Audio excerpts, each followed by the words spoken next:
இன்றைக்கி என்ன சமையல் பார்க்க போகிறோன்னா சுவையான முள்ளங்கி சாம்பார் எப்படி செய்கிறதுன்னு தான் பார்க்க போகிறோம். அதுக்கு முதல்ல முள்ளங்கி எடுத்து கழுவி கட் பண்ணி வச்சுருக்கிறேன். அப்புறம் பருப்பை ஊற வச்சு ஒரு 10 நிமிஷம் ஊற வச்சு நல்லா கழுவி எடுத்து வச்சுருக்கிறேன். ஒரு எலுமிச்சம்பழம் அளவு சைஸு புளியை எடுத்து கட் பண்ணி வச்சுருக்கிறேன்.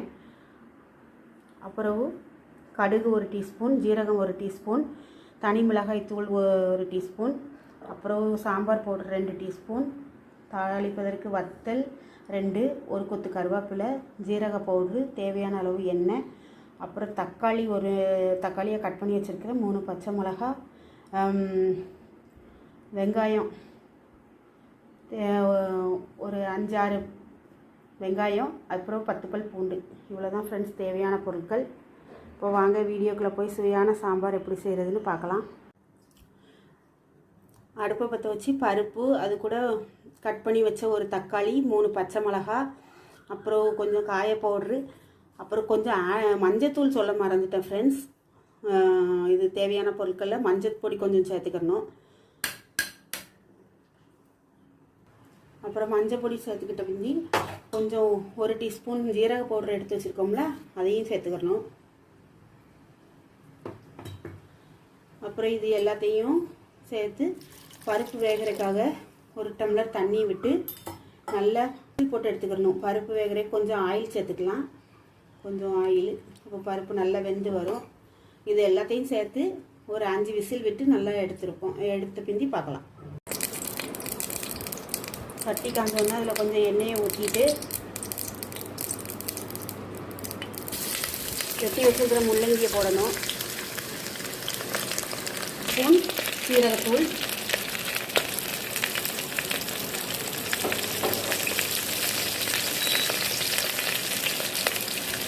அப்புறம் 1 spoon sambar powder, 2 teaspoon sambar powder, அப்புறம் 1 டீஸ்பூன் வத்தப்பொடி, தனி மிளகாய் தூள். இது எல்லாத்தையும் போட்டு அப்புறம் கொஞ்சம் காயப்போடு போட்டால் இன்னும் வாசமாக இருக்கும். அப்புறம் 1 டீஸ்பூன் காயப்போடு. இது எல்லாத்தையும் போட்டு நல்லா வதக்கணும் ஃப்ரெண்ட்ஸ். இது நல்லா வதங்கி வரணும். கொஞ்சம் உப்பு சேர்த்துக்கணும்.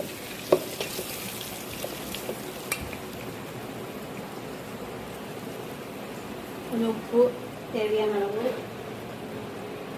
இது எல்லாத்தையும் போட்டு நல்லா வதக்கணும்.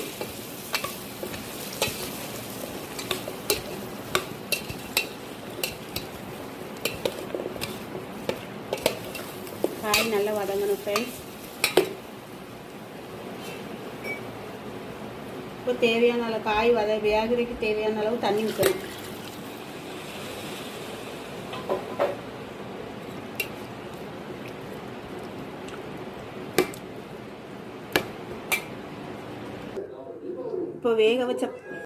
இப்போ வேக வச்ச பருப்பு நல்லா வெந்துருச்சு. இதை நல்லா மசிச்சு விட்டு சாம்பாரோட ஊற்றணும். இப்போ முள்ளங்கி நல்லா வெந்து வருது ஃப்ரெண்ட்ஸ். இந்த நேரத்தில் கடைசியில் புளித்தண்ணி சேர்க்கணும். புளித்தண்ணி சேர்த்து கொஞ்சம் கொதிக்க விடணும். கரைச்சி வச்சுருக்கிறோம்ல ஒரு எலுமிச்சை அளவு புளியை எடுத்து அதை இந்த காயோடு சேர்த்து நல்லா கொதிக்க விடணும். இப்போ நம்ம வேக வச்சுருக்க பருப்பை எடுத்து கொட்ட வேண்டியதான். நல்லா வேக வச்சு மசிச்சு வச்சுருக்கிறேன். இந்த பருப்பு எடுத்து கொட்டுவோம். இந்த சாம்பாரோட கலந்து விட்டுற வேண்டியதான். கலந்து விட்டு கடைசியில் தாளித்து கொட்டணும்.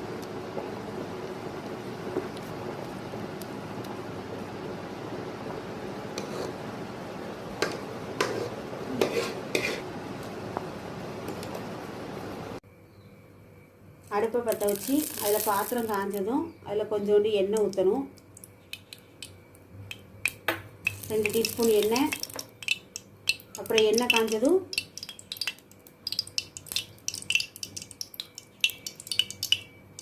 ஒரு டீஸ்பூன் கடுகு.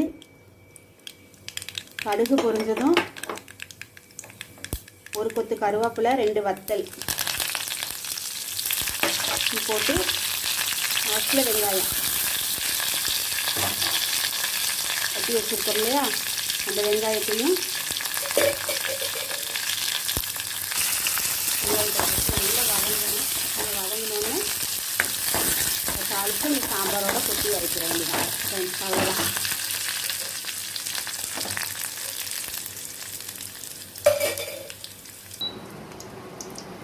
இப்போ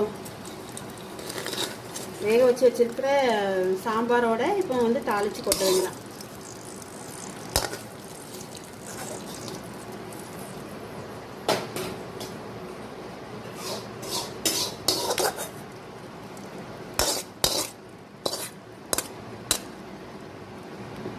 கடைசியில் நெய் ஊற்றி சாப்பிட்டோம்னா வெள்ளை சாதத்தோடு ரொம்ப சுவையாக இருக்கும். ஃப்ரெண்ட்ஸ், நீங்களும் ட்ரை பண்ணி பாருங்கள். என்னுடைய முள்ளங்கி சாம்பார் எப்படி இருக்குன்னு சாப்பிட்டு பார்த்து கமெண்டில் சொல்லுங்கள்.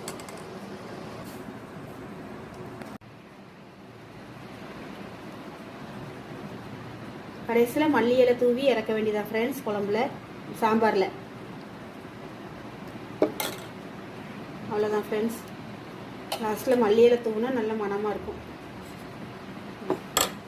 ஃப்ரெண்ட்ஸ், என்னோடய வீடியோ பிடிச்சிருந்தா லைக் பண்ணுங்கள், ஷேர் பண்ணுங்கள், கமெண்ட் பண்ணுங்கள், சப்ஸ்கிரைப் பண்ணுங்கள். பாய்.